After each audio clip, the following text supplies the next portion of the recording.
Hello, good morning प्यारे बच्चों। आज हम जो अर्थ के आधार पर शब्द भेद है उसका जो अंतिम भेद है ध्वन्यार्थक शब्द पढ़ेंगे। इससे पहले हमने अर्थ के आधार पर 8 जो शब्द भेद है वो पढ़ लिए थे। ध्वन्यार्थक जो शब्द है वो ऐसे शब्द होते हैं जिनका अर्थ ध्वनि पर आधारित होता है, यानी कि जो ध्वनि निकलती है, जो आवाज़ निकलती है, उसी के अनुसार शब्द बना लिए जाते हैं। उन्हें क्या कहते हैं? ध्वन्यार्थक शब्द कहते हैं। ध्वन्यार्थक शब्दों को निम्नलिखित उपभेदों में बांटा जा सकता है या बांटा गया है। नंबर 1, पशुओं की बोलियां, यानी कि जितने भी पशु हैं उनकी जो बोली है, जो आवाज़ निकालते हैं, जो ध्वनि करते हैं, वो आवाज़ बोलते समय, तो उस ध्वनि के आधार पर वो शब्द बना लिए गए हैं। जैसे शेर है वो दहाड़ता है, यानी कि जब वो बोलता है तो दहाड़ने की आवाज़ आती है, तो उसको क्या नाम दे दिया गया? दहाड़ना। कुत्ता है वो क्या करता है? भौं भौं करता है, भौं भौं की आवाज़ निकलती है, भौं भौं की ध्वनि निकलती है, तो उसी के अनुसार क्या कर दिया गया? कुत्ते की आवाज़ को नाम दे दिया गया भौंकना।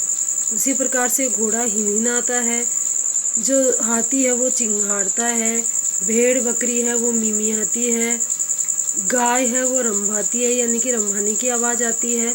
सांप है जब वो बोलता है तो फूं की आवाज़ आती है, तो उसे फुकारना नाम दे दिया गया, मतलब ध्वनि है उसकी फुकारना, तो उसी को नाम दे दिया गया फुकारना।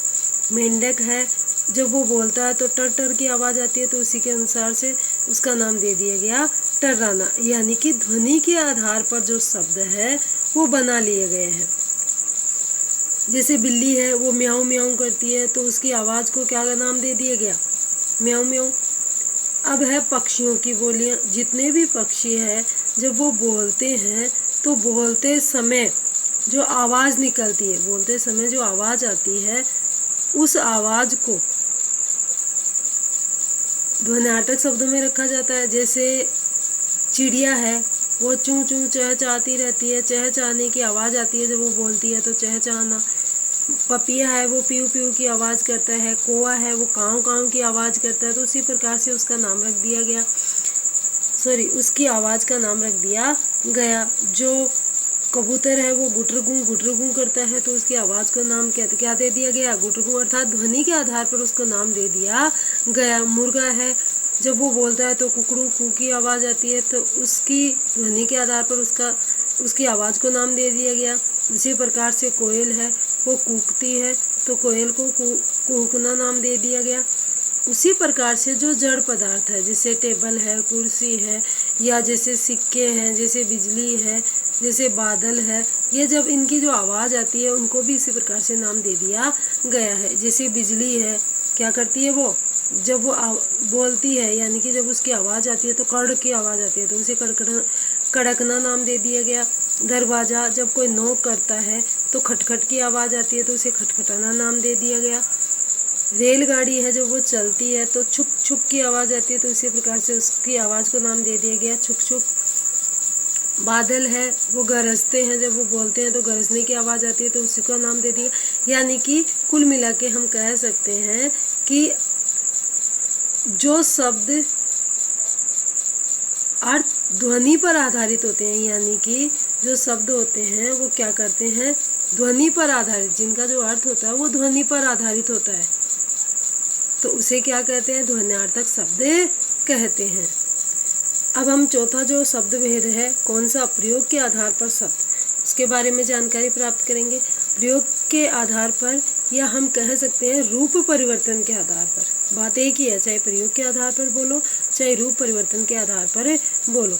प्रयोग या रूप परिवर्तन के आधार पर जो शब्द है वो दो प्रकार के होते हैं, विकारी शब्द और अविकारी शब्द। विकारी शब्द होते हैं वो क्या होते हैं?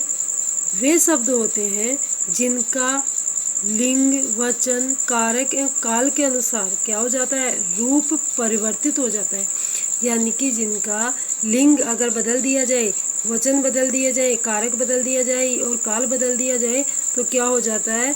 उनमें जो विकार है वो उत्पन्न हो जाता है, अर्थात वो बदल जाते हैं, तो उसे क्या कहते हैं? विकारी शब्द कहते हैं। उसी प्रकार से दूसरा है अविकारी शब्द। अविकारी या अव्यय शब्द। अविकारी या अव्यय शब्द वो होते हैं जिनका लिंग, वचन, कारक एवं काल के अनुसार क्या नहीं होता, रूप नहीं बदलता है, रूप परिवर्तित नहीं होता या रूप नहीं बदलता, उन्हें क्या कहते हैं, अविकारी या अव्यय शब्द कहते हैं।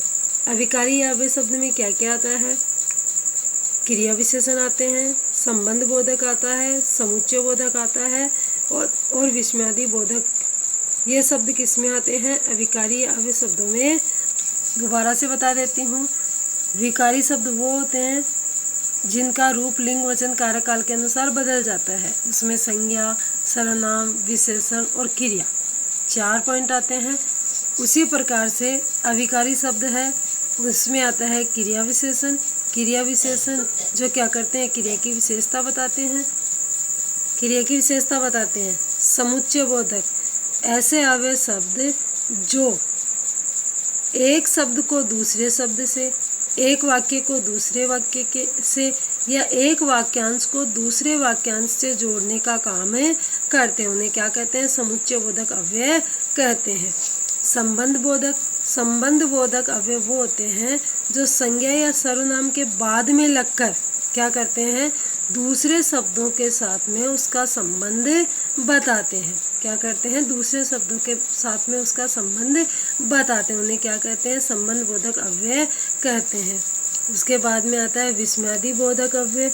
विस्मयादि बोधक अव्यय क्या करते हैं, मनोभावों को व्यक्त करते हैं, जैसे खुशी, दुख आदि भावों को क्या किया जाता है, विस्मयादि बोधक जो शब्द है उनके द्वारा व्यक्त किया जाता है। हम अगली क्लास में विकारी शब्दों के बारे में जानकारी प्राप्त करेंगे। अगली क्लास नेक्स्ट डे।